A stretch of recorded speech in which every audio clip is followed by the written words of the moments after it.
ദേ നോക്ക്, എനിക്ക് നിന്നോട് ഒരു ദേഷ്യവുമില്ല.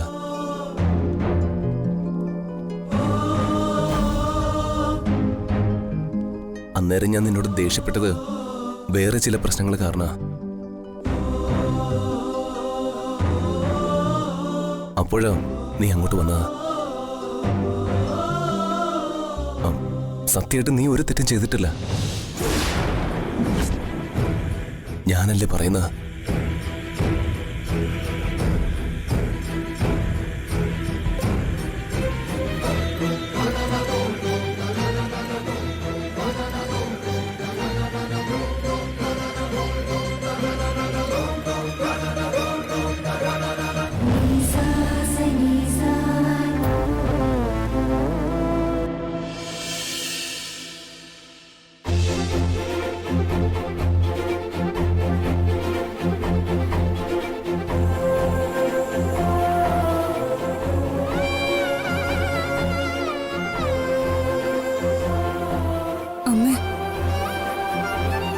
അവൻ ഇതെന്തു ഭാവിച്ച് ആ പെണ്ണിനെ കെട്ടിപ്പിടിച്ച് ആശ്വസിപ്പിക്കുന്നത്? മറ്റൊരു പെണ്ണിന്റെ ഭർത്താവാണെന്നുള്ള വിചാരം പോലും അവൻ ഇല്ലാതായി പോയി. അവളുടെ മനസ്സിലെ ചിന്തകൾക്ക് വളം വെച്ച് കൊടുക്കുകയല്ലേ അവൻ ചെയ്യുന്നത്? അവനല്ല അവളുടെ ഭർത്താവെന്ന് അവളെ മനസ്സിലാക്കി കൊടുക്കേണ്ടതിന് പകരം ഭർത്താവ് ചമയാൻ അവൻ ശ്രമിക്കുന്നത്. ചെന്ന് സഞ്ജുവിനെ പുറത്തിറക്കി കൊണ്ടുവാടി, ഇല്ലെങ്കിൽ നീ ആയിരിക്കും പുറത്താവാൻ പോകുന്നത്.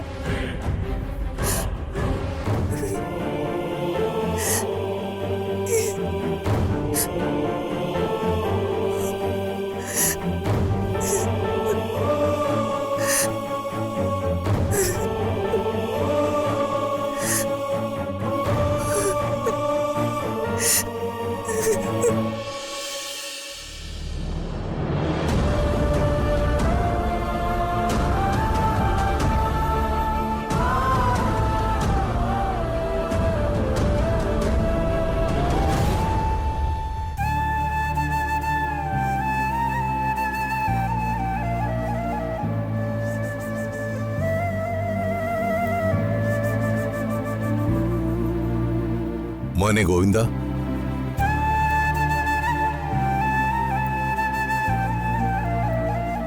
നീ ഇനിയും മനസ്സിൽ നിന്നാവൊന്നും വിട്ടുകളഞ്ഞില്ലല്ലേ? എത്ര വട്ടം നിന്നെ ഞാൻ ഉപദേശിച്ചതാ. ലച്ചുവിന്റെ വഴിക്കാൻ നിന്റെ യാത്രയെങ്കിൽ എനിക്ക് വിവരം അരവിന്ദനെ അറിയിക്കേണ്ടി വരും. അത് അമ്മയുടെ തറവാട്ടിലേക്ക് പോയി നിന്നാലോന്നാ ഞാൻ ആലോചിക്കുന്നത്. ഇവിടെ ഈ രോഗികളുമായുള്ള തിരക്ക് പിടിച്ച ജീവിതത്തിനിടയിലും നിനക്ക് മനസ്സമാധാനം കിട്ടുന്നില്ലെങ്കിൽ അവിടെ നിനക്ക് മനസ്സമാധാനം കിട്ടുമെന്ന് കരുതുന്നുണ്ടോ?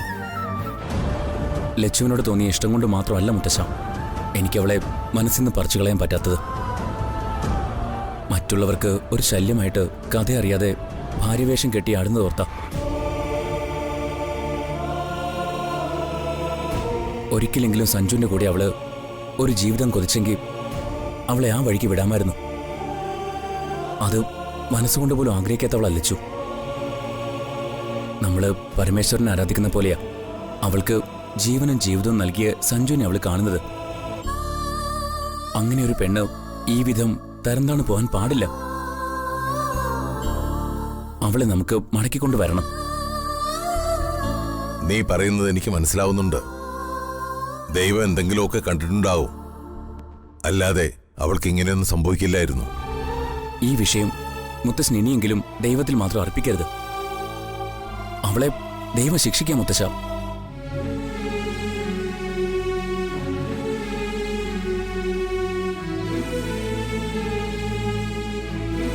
എല്ലാവർക്കും പ്രകാശമായി ജീവിച്ചവളെ ലച്ചു. ഇന്നവള് സ്വാർത്ഥയായി മാറിയിരിക്കുന്നു. അവളത് അറിയുന്നു പോലുമില്ല.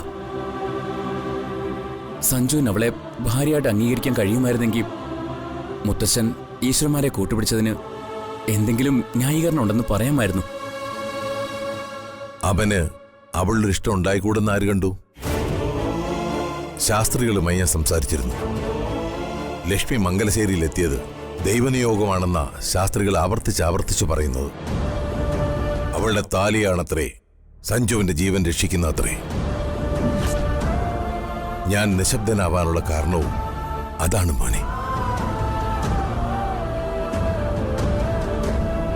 ചികിത്സിച്ച് ഭേദമാക്കാൻ ലച്ചുവിന് അസുഖങ്ങളൊന്നുമില്ല. വെറുതെ അവൾ സഞ്ജു ആണ് അവളുടെ ഭർത്താവെന്ന് പറയുന്നത് പകൽ പോലെ സത്യമാണ്. പിന്നെങ്ങനെ ലച്ചു സാർത്ഥയാകും? അവൾ എന്ത് തെറ്റാ ചെയ്തത്? അവളെ പഴി പറയുന്നവരാണ് യഥാർത്ഥ സ്വാർത്ഥർ. പെരുവണ്ണാപുരത്തമ്മയുടെ കടാക്ഷം കിട്ടിയ പെണ്ണാ ലച്ചു. നമ്മളീ കാണുന്നതൊക്കെ പെരുവണ്ണാപുരത്തമ്മയുടെ ലീലാവിലാസങ്ങളാ. അവൾക്ക് ഓർമ്മകൾ തിരിച്ചു കിട്ടില്ലെന്നാണോ മുത്തശ്ശൻ പറയുന്നത്? അങ്ങനെ പറയാൻ ഞാൻ ആളല്ല മോനെ. അവളൊരു ബാധ്യതയായി തീരുകയാണെങ്കിൽ ഈ പരീക്ഷണം അവസാനിക്കും. സഞ്ജുവിന് അവള് ബാധ്യത തന്നെയാ. നിന്നെ ഇതിൽ നിന്ന് പിന്തിരിപ്പിക്കാൻ കഴിയില്ലെന്ന് എനിക്ക് മനസ്സിലായി. നിന്നെ ഇനി ഞാൻ തടയുന്നില്ല. അറിയാവുന്നതൊക്കെ നീ ചെയ്. ഒന്ന് ഞാൻ പറയാം, അവൾ മറന്നുപോയ സമയത്ത് അവൾ കടന്നുപോയ എന്തെങ്കിലും സംഭവങ്ങളുണ്ടോ എന്ന് നീ ഒന്ന് അന്വേഷിച്ചു നോക്ക്.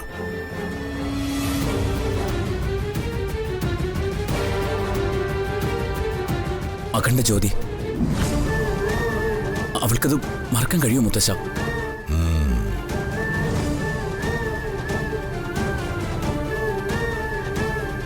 മുജ്ജന്മത്തിലെ ചില സംഭവങ്ങൾ ചിലരുടെ മനസ്സിനെ പിന്തുടരാറുണ്ട്. ചില സ്ഥലങ്ങളിലെത്തുമ്പോൾ മുമ്പ് ഇവിടെ വന്നതായിട്ട് ഓർമ്മയിൽ പരതി പറയാറില്ലേ? നീ അതിന്റെ വഴിക്കൊന്ന് ശ്രമിക്ക. അതിന് ഫലമുണ്ടാവും തീർച്ചയായും.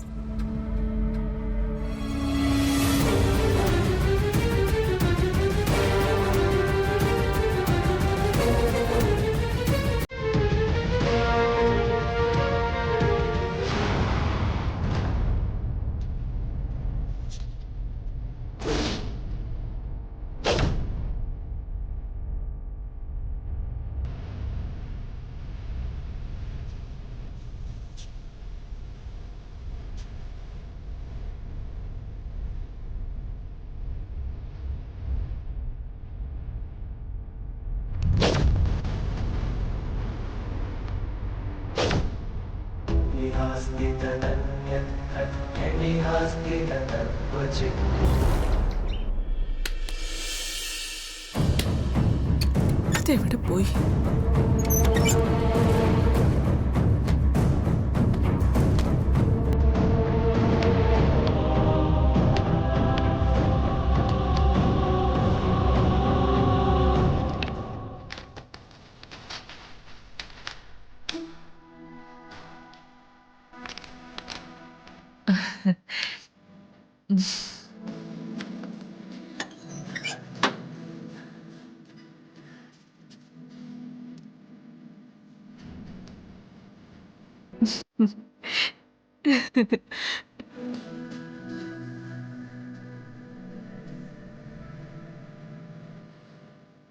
അമ്മേ, അമ്മ ഇങ്ങോട്ട് വന്നോ അമ്മേ? അവള് ഇങ്ങോട്ട് അടുക്കളയിലെങ്ങനെ കാണും? അമ്മ എന്താ ഫോട്ടോയിൽ നോക്കി നിൽക്കുന്നേ? അല്ല, എനിക്കതൊന്ന് കാണാമോ? അതിനെന്ത്? ഇതാരാന്ന് മനസ്സിലാക്കി മോളൊന്ന് പറ.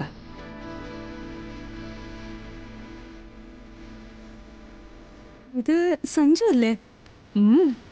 അതെ മോള്, അവന്റെ 1 വയസ്സാകുന്നതിന് മുൻപുള്ള ഫോട്ടോയാ.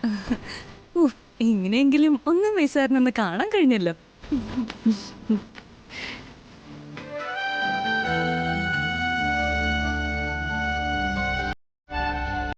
സഞ്ജു അടുത്ത കാലത്തെങ്ങാനും ഈ ഫോട്ടോ കണ്ടിട്ടുണ്ടോ അമ്മേ?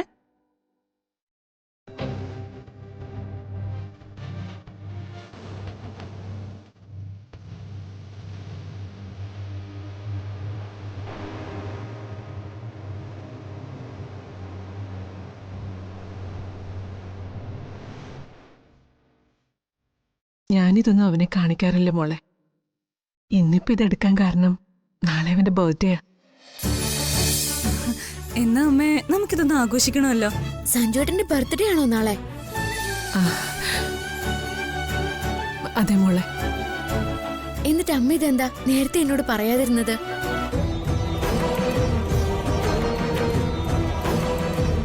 നീ കുട്ടിക്കാലത്തെ സഞ്ജുവിന്റെ ഫോട്ടോ കണ്ടിട്ടില്ലല്ലോ? അതൊന്ന് കാണിച്ചു കൊടുക്കും മോളെ. എവിടെ ഫോട്ടോ? എവിടെ?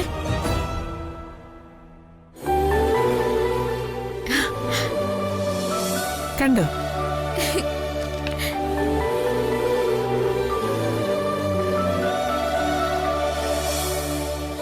ഇത് സഞ്ജുട്ടന്റെ ഏത് പ്രായത്തിലുള്ള ഫോട്ടോയാ അമ്മേ? 1 വയസ്സാകുന്നതിന് മുൻപുള്ള ഫോട്ടോയാ. ഓ, നന്ദൂട്ടനെ ഇതുപോലെ തന്നെയായിരുന്നു.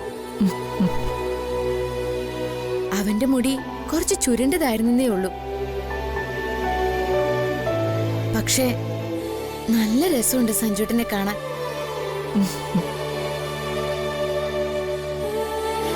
ബർത്ത്ഡേയുടെ കാര്യമൊന്നും അവൻ ഓർത്തിട്ട് കൂടിയില്ല. ഇത് ജന്മനക്ഷത്രം വെച്ച് വരുന്ന പിറന്നാളാ. ശരിക്കും ആഘോഷിക്കേണ്ടത് ഇതാണമ്മേ. നമുക്കിത് ഗംഭീരായിട്ട് ആഘോഷിക്കാം, അല്ലേ ചേച്ചി? അത് തന്നെ ഞാനും അമ്മയോട് പറഞ്ഞത്. അവനിതിൽ വലിയ താല്പര്യമൊന്നും കാണിക്കുന്ന എനിക്ക് തോന്നുന്നില്ല. മോൾക്കറിയാലോ അവന്റെ ഇപ്പോഴത്തെ മാനസികാവസ്ഥ. അമ്മേ, രാവിലെ തന്നെ സഞ്ജുവേട്ടനും കൂട്ടി ക്ഷേത്രത്തിൽ പോയിട്ട് വഴിപാടുകൾ നടത്തണം. പിന്നെ അവിടെ അന്നദാനത്തിനുള്ള പണവും അടയ്ക്കണം. വീട്ടിൽ നമുക്ക് പിറന്നാൾ സദ്യ ഗംഭീരായിട്ട് ഒരുക്കണം. അതൊക്കെ ഞാൻ ചെയ്തോളാം അമ്മേ. അമ്മേ, സഞ്ജുവേട്ടന്റെ ഈ ഫോട്ടോ ഞാൻ വെച്ചോട്ടെ?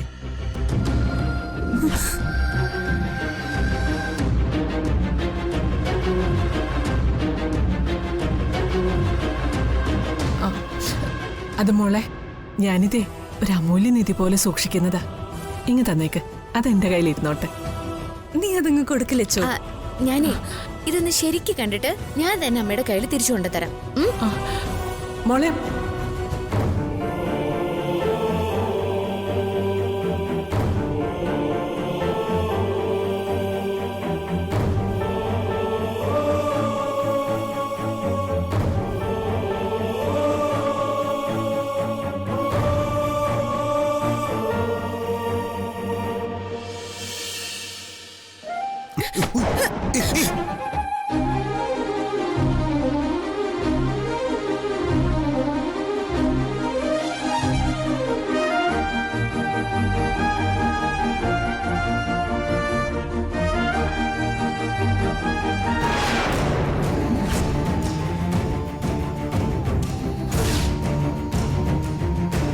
നിനക്കെന്തോ ഒരു ബോധമില്ലേ? ഇപ്പൊ താഴെ വീണനെ. അതിന് ഞാൻ വീണില്ലല്ലോ. അല്ല, നിനക്കെന്താ ഇത്ര സന്തോഷം?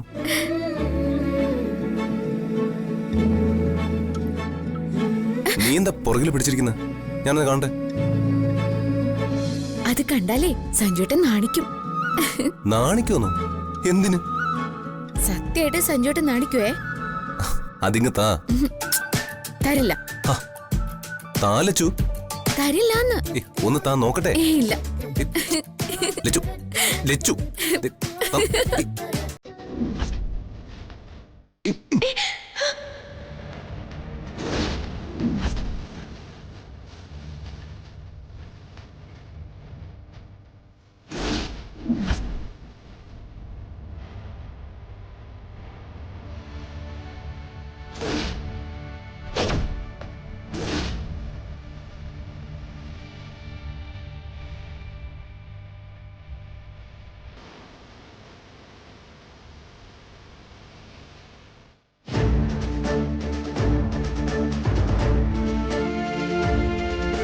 മുഖത്ത് നാണം വരുന്നുണ്ടല്ലേ? നിനക്കിത് അമ്മയാണോ തന്നത്? പിന്നെ തിരിച്ചു കൊടുക്കാൻ അമ്മ പറഞ്ഞിട്ടുണ്ട്. പക്ഷെ ഞാൻ ഈ ഫോട്ടോ കൊടുക്കില്ല. നാളെ സഞ്ജുട്ടന്റെ പിറന്നാളാ. പിന്നെ ഒരു കാര്യം ഞാൻ പറഞ്ഞേക്കാം, എന്റെ കൂടെ ക്ഷേത്രത്തിൽ വന്നേക്കണം. ഓക്കെ?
നീ ഇവിടെ വന്നിരിക്കായിരുന്നോ? അല്ല, അമ്മ എവിടെ? അമ്മ വാഷിംഗ് മെഷീന്റെ അടുത്തേക്ക് പോയിരിക്കോ? അമ്മ ഒരു ഫോട്ടോയായിട്ട് പോകുന്ന കണ്ടു. ഒരു ബോധമില്ലാതെ വന്ന് എന്റെ ദേഹത്ത് വന്ന് ഇടിക്കുകയും ചെയ്തു.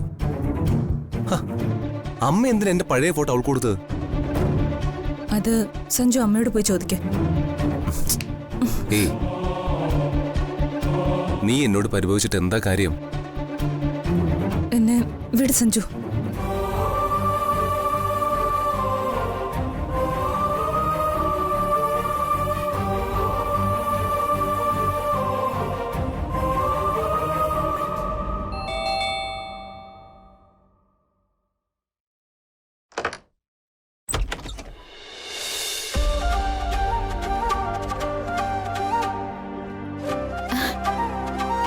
ഡോക്ടറോ?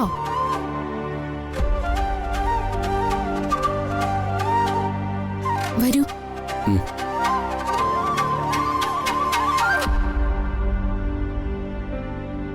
ലച്ചു പുറത്തേക്ക് പോകാനുള്ള ഒരുക്കത്തിലാണെന്ന് തോന്നുന്നല്ലോ. ആ അതെ, ഞാൻ ക്ഷേത്രത്തിൽ പോകാൻ ഇറങ്ങിയതാ. ഇവിടെ സഞ്ജുവേട്ടനില്ല, ഓഫീസിൽ പോയിരിക്കാ. എന്തെങ്കിലും പറയാനുണ്ടെങ്കിൽ എന്നോട് പറഞ്ഞാ മതി. ലച്ചുവിന് എന്നെ പറഞ്ഞുവിടാൻ തിടുക്കമായ പോലെ ഉണ്ടല്ലോ. അയ്യോ, അങ്ങനെ പറയല്ലേ.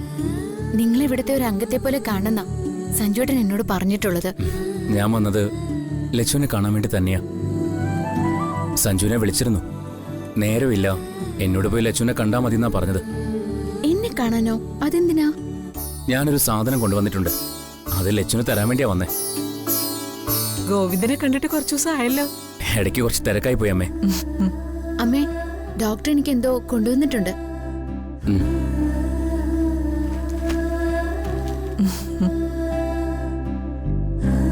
ഇതൊരു ഡ്രസ് പാക്കറ്റ് അല്ലേ? ലച്ചു അത് തുറന്നു നോക്ക്. അതിലെന്താ നോക്കുമോളെ?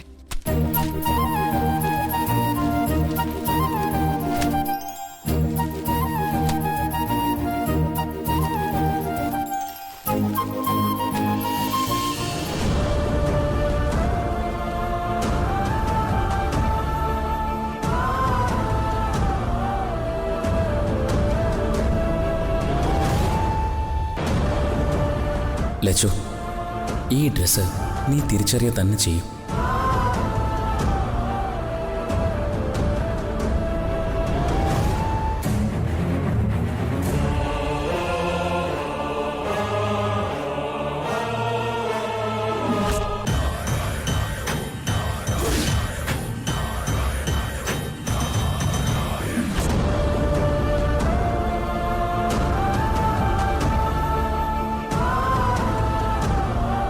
അഖണ്ഡ ജ്യോതിക്ക് നീ അണിഞ്ഞ സാരിയായത്. നിന്റെ ജീവിതത്തിൽ നിന്ന് നിനക്ക് മറന്നുകളയാൻ കഴിയാത്ത നിമിഷമല്ലേ അത്?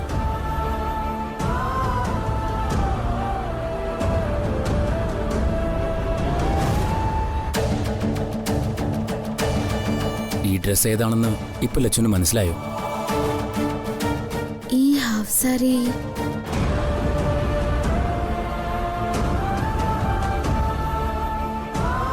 ലച്ചു, അതെ, അത് തന്നെ. അഖണ്ഡ ജ്യോതി, ശിവക്കാവ്, കരുനാഗങ്ങൾ നിറഞ്ഞ കാട്ടില് അർദ്ധരാത്രിയിൽ ശിവലിംഗത്തിന് മുന്നില് അഖണ്ഡ ജ്യോതി തെളിയിക്കാനായി തലയിലും കയ്യിലും അഖണ്ഡ ജ്യോതിയുമായി മരണത്തെ മുഖാമുഖം കണ്ട ഒരു യാത്ര. മറക്കാൻ കഴിയൂ ലച്ചുനത്?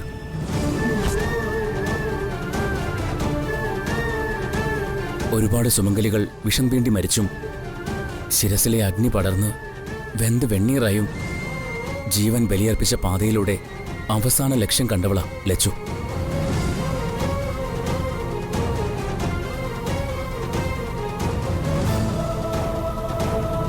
പതിറ്റാണ്ടുകൾക്ക് ശേഷം ശിവലിംഗത്തിന് മുന്നിൽ വീണ്ടും അഖണ്ഡ ജ്യോതി തെളിഞ്ഞു. ആ നിമിഷങ്ങൾ നിനക്ക് ഓർമ്മ വരുന്നില്ല ലച്ചു?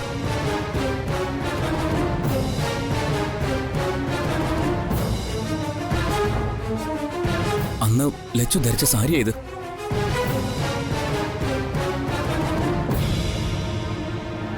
അതെ, ലച്ചു ധരിച്ച സാരിയാ ഇത്.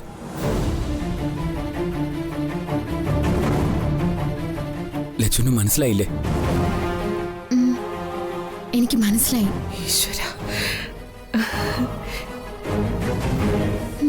ഡോക്ടർക്ക് ആളുകളെ കളിയാക്കുന്ന സ്വഭാവം ഉണ്ടെന്ന് എനിക്ക് മനസ്സിലായി.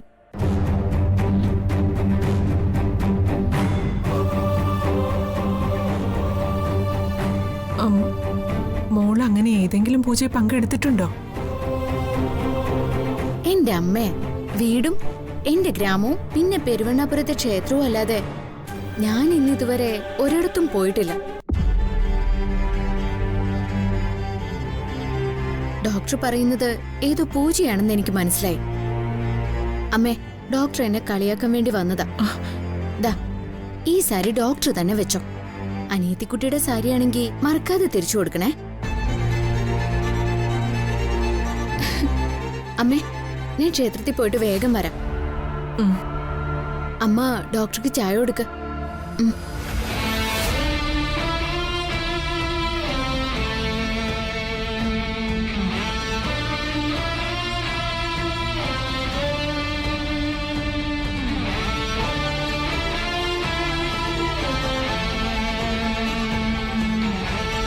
ഇത് ലച്ചു അഖണ്ഡജ്യോതി എടുത്തപ്പോ ധരിച്ച സാരിയാ. ഇത് കണ്ടാൽ അവള് പലതും ഓർക്കുമെന്ന് കരുതിയ മനയിൽ നിന്ന് ഞാൻ ഈ സാരിയും എടുത്ത് വന്നത്. അതുപോലും അവളുടെ മനസ്സിലെ ഓർമ്മയിൽ ഒരിടത്തും ഇല്ലെന്ന് ഗോവിന്ദന് മനസ്സിലായില്ലേ? സാരമില്ല, മോനിരിക്കെ, ഞാൻ ചായ എടുക്കാം.